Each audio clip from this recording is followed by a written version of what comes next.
Deborah, hello. Hi. So, you have just won an award. I have. Can you remember what the award was that you won at the University of Northampton Summit 2023? Yes, it was the first time it's been awarded, Yeah. and it was the best sustainable strategy.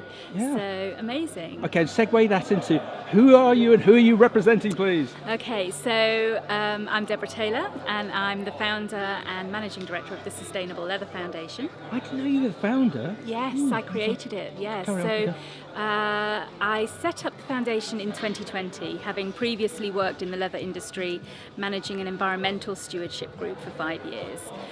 But that group was only looking at the environmental aspects of tanneries and the output of tannery operations. And I felt that we needed something else. We needed something that also included the social realm and good governance, but that also started connecting the dots of responsibility across the value chain. And crucially, it had to have the AIM approach. It had to be accessible, it had to be inclusive, and it had to be modular. Okay. When we're thinking about sustainability, you can't just tick a box. Yeah. It does take time, and depending on where you are around the world, you're going to have a different ability to meet the necessary requirements to prove your sustainable good practice. Yeah. Okay. So developing a system, an approach and a tool that could support facilities at their pace with tailor-made solutions for them, templates, guidance notes, personal support to help them get to where they need to be on the international market. Deborah, brilliant. Okay, so I'm jealous now because I predominantly work, and most of the people watching this work in the ag and fresh produce sectors. And I just said, we're years behind what you and your colleagues have created.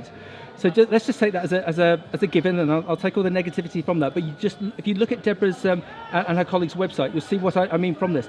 What can we learn from you in that our sector's pretty fragmented, and we've got these different ideas and different thoughts. You seem to have created this my word again my phrase again of the day, this magic dust within your sector to create this cohesive solution. What can we learn from you that we can deploy into not only our sector but other sectors that don't have the solution that you have partially created? What's the answer? So although our tool is innovative and it's the only one of its kind in our industry, the reason it's successful is because we're not proprietary about how we represent achievement.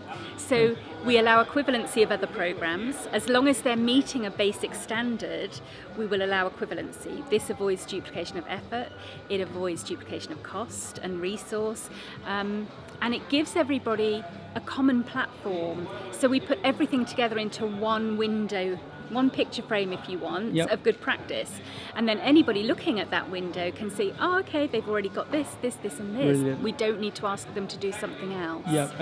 So that way you can kind of bring the best of what everybody's doing individually together into one place. It was a difficult concept for some people to wrap their heads around at the beginning, but now that they understand it and they see it, you know, the proof of concept, that first 12 months when we developed the dashboard and we had a few founding partners that were backing what we were doing and could see the value of it, that was difficult. Once we'd established it and we'd got that proof of concept in place that you could then demonstrate it for real, you know, this is how it works, then people were like, that light bulb moment.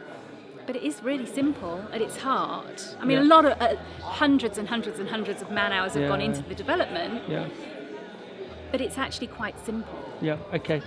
What about this? Looking to be even further disruptive. There's conversation over the lunch break today that if there was a platform, an open source platform that could cover all industry sectors in this whole area of sustainability, so we could track and trace and record and rate sustainability across all businesses. Is that something that you would promote, that you would endorse?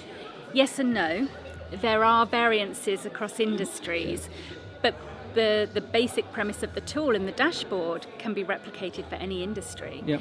So the top level of information that we provide, the snapshot, that's open source. Anybody can look at that. Okay, right. The more detailed information that sits behind that, that's behind a login. So you have to be a partner at the foundation to be able to access that.